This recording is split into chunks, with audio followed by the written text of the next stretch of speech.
कुछ देना पुरानी बात, मन में तलब मची, हम दिल्ली जाना, अगले दिन कथा में थे, टाइम कम था और मैं समझू 800 बज गो होगो, 9 साढ़े 9 शयन हो जाए, हम दिल्ली में थे, तलब मची दर्शन करूं, मैंने कि जाऊं नहीं जाऊं, नहीं जाऊं। सो मन में आई, हम और हमारी घर से बैठी, बोले जाऊं, गए तो दर्शन भी नहीं मिलेंगे और भागम भाग अलग, और फिर कल सवेरे सवेरे को हवाई जहाज है, करूं कि नहीं करूं। बोले क्या करें, तो कुछ और कागज तो था नहीं, हम बाहर थे, बोले वो करते हैं क्या, टॉस। बोले हेड आया तो मत जाना, मैंने क्यों, बोले इसका मतलब तुमने खोपड़ी चला ली, और वो टेल आया तो चले जाना, क्यों, बोले हम तुम ठाकुर जी की पूछ। हमने ठीक है, उसी समय किया सो किया तो टेल ही आ गए, और नहीं अब तो जाना पड़ा, अब करो सो करो क्या, गाड़ी में बैठ के दौड़ो में 8 बजे बैठो दिल्ली,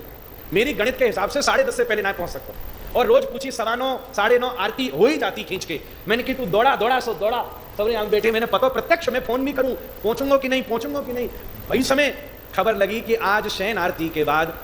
सेवा बदलनी है शयन आरती पर, तो जब शयन में सेवा बदली जावे तब सब कुछ उठाधरी हो, सौंपो जाए, एक माला है तो वहां में 150 मोती भी है कि नहीं ये भी गिनो जाए, हाँ बहुत बड़ी जिम्मेदारी है, इतने आभूषण, ये शालिग्राम जी, ये ठाकुर जी, तो पूरा लिस्ट बन के आवे और वहां में जिम्मेदारी को दस्तखत हो, हमें सेवा चाबी मिल रही है, अगर अंदर एक मोती भी आगे पीछे तो हमारी खैर नहीं, इतना अनुशासन। अब बा में उठाधरी में एक माला खो गई, अब महाराज जब तक माला न मिले तब तक बैखाता पूरा नहीं, और बैखाता पूरा नहीं तो जिम्मेदारी कौन ले, पहले गोसाई जी बोल, जिनकी सेवा है बोले जिम माला दे, नहीं तो मैं तो नहीं कर रहा, दस्तखत मेरे खोपड़ी पड़ेगी, पिछले वाले कहीं यही थी कहां गई, और इसी उठा धड़क में मैं पहुंचो 10:30 वृंदावन और ठाकुर जी सेवा कर। मैंने की साची बात,